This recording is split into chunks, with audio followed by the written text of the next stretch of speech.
You are currently looking at the very top end of a burette. And this burette is full. Despite the fact that it reads 0, it means that nothing has escaped from my burette, and so that's the starting point for any experiment involving a burette. You can see that the curvature of the water, I'm just going to jiggle that a little bit to draw your attention more to the water itself. The bottom of that curvature matches exactly the 0 line on my burette. Now, my burette and its readings, they increase as we go down. And again, that's reflective of the idea that we're not measuring what's in our burette, we're measuring what's come out of our burette. Now, our eyeballs work pretty much like this camera lens does. That is to say, it's rather difficult for me to get in focus what that burette is reading unless I've got something right behind it. And so these little cards are going to be helpful. Sometimes white is more useful, but obviously with this white lettering, the black looks a lot better. So my goal here is to deliver in 5 roughly equal amounts, 10 milliliters from my burette, so that I leave behind exactly 50 for the last reading on my burette. In other words, I want 50 exactly to come out, but I don't want it to come out all at once. I want it to do this in portions. So what I have right now then is I'm focusing not on the 0 line, I'm focusing on where 10 milliliters would be read. And I'm turning this around just to give you a sense of how these lines actually work. I think that orientation is going to be most successful for us. I want to put this into the center, there we go, of the focus of my camera so that you can see that now my lines actually do line up. That's the parallax effect. So I want to get to 10 or exceed 10 slightly. But right now what I'm doing is I'm recording the mass of a beaker. This little beaker right here is the one that I'm going to be using. And right now you can see it's empty, and I'm just recording its mass. That's the first entry in our data table. The reading on my burette is exactly 0.00. I showed you that before. And so now we're going to try and drain this down to where I'm just a little bit past this 10 milliliter mark. Okay, so initial reading is 0. That was up at the top, showed you that before. Now I'm just delivering some of the liquid that's in this burette into my beaker. Now you're not going to see that level for a minute, but now you can see what's happening. You can see that I'm draining my burette. And now I'm slowing it down by using this thing called stopcock at the bottom, rotating it until it stops the flow of liquid. Now, that represents 9.85. 9.85. But I want to go past that. I want to go just to the 10. Whoa. And if I go a little bit past the 10, that's better than being less than 10. And that has to do with our significant figures that we're going to be talking about. But now I want an accurate reading of this particular volume. I notice that I am below 10. Okay, I'm trying to keep my fingers out of the way, but at the same time trying to show you how I read this thing. There we go. So now you can see that the line for 10.5, which is right there between 11 and 10, that is now looking like just one single line. So I've lined up that portion. I'm going to get a little bit lower and show you that I now have 10.15. 10.15? 4, 5. Because I'm just past the first mark, separating 10 from 10.5. 10.15 is the measurement I'm going to record right now. And again, my camera loses focus at that point. Fine. I'm recording green. There's 20. That parallax effect can be eliminated. What's happening is I'm now putting that 20 milliliter mark right at the center of focus of this particular camera lens, and that's why it shifts a little bit. So I'd like to get now down to 20. Moving this back just slightly. There we go. So we're going to go just past 20. I'm opening up the little valve at the bottom called stopcock. You can hear the liquid draining into my beaker as I do this. You can see, not yet, but you will shortly, fluid level lowering itself down as we go. Again, as close to 20 as I can, but I've gone a little past, that's fine. So long as I record now that for my measurement, I have 20.7, excuse me, 20.07. 20.07. So I'm guessing that I'm a little more than halfway between 20.00 and 20.10.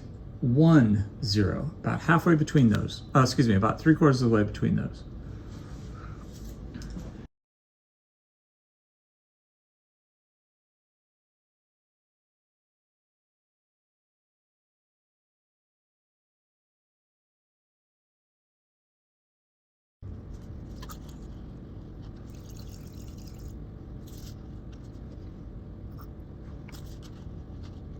Now this time I'm slightly above 30, so I'm going to write down 20.91. Excuse me, 29.91 is the reading here. 29.91.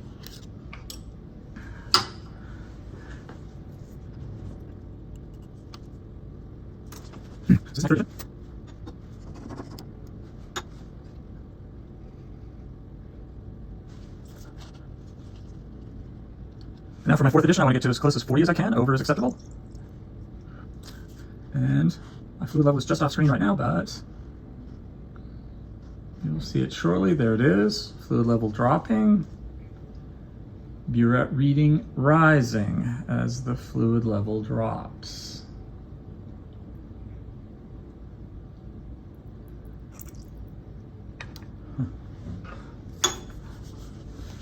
Went a little bit past 40.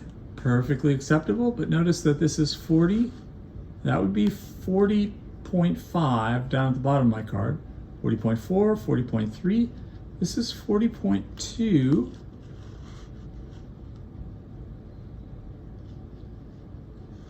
And notice how the lighting really does affect my reading of that. So again, 40.5 is the middle, 4, 3, 2. I'm going to call that 40.26.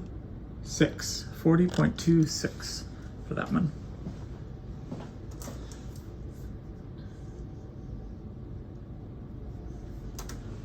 I'm weighing my beaker.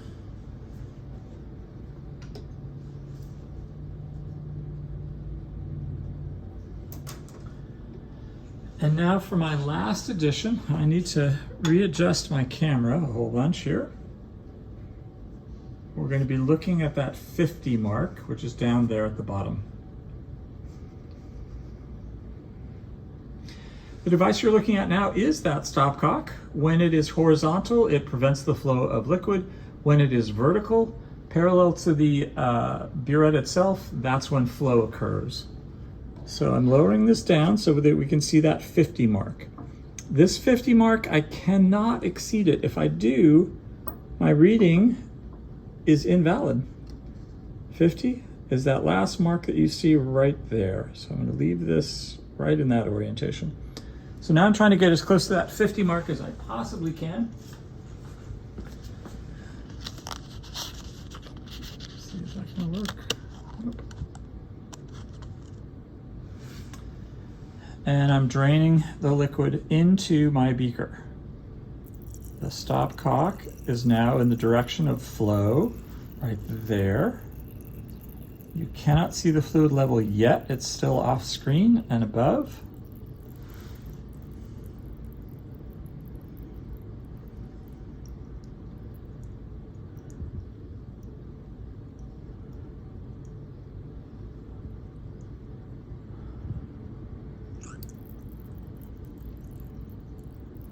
And now the fluid level is on camera.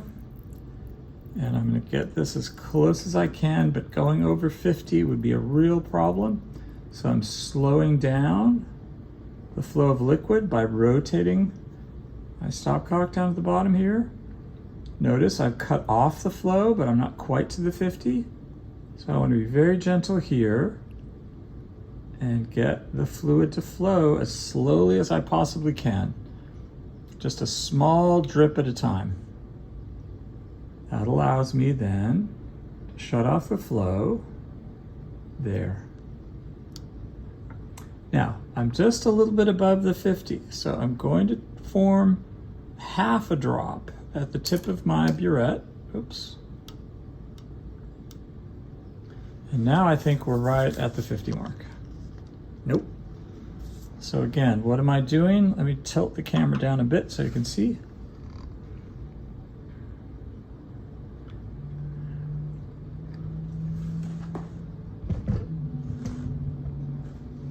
Okay.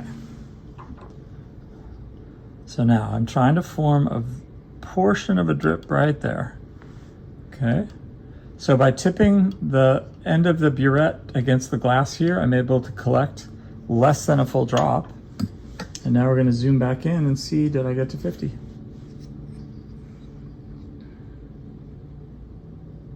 That puts our meniscus in the center of the camera's view. And now I'm holding up the card behind, and you can see that, wow, I can actually see a bit of daylight between the 50 and where the bottom of my meniscus is. So I'm going to have to stop here and call it 49.98. 49.98. So not quite to 50, but going over 50 would be a real problem.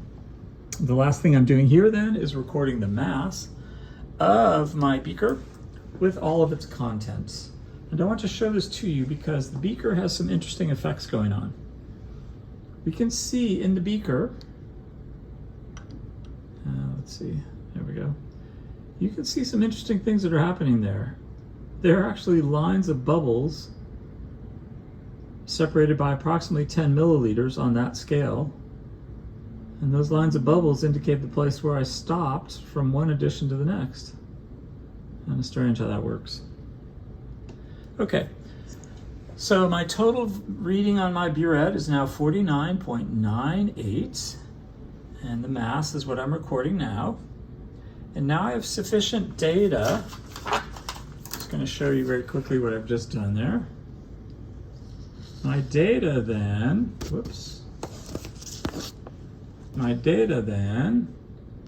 were recorded at each step in the process. Notice that the numbers are going up, but that I'm not subtracting 10. I'm not interested in the interval between. I'm interested in the readings that I'm taking.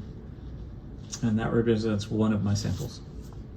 So that's how a burette works. This is what we're going to be doing then with our diet and regular 7-Up. And there will be time for you, each of you, to do your own measurements of these. So that's how a burette works.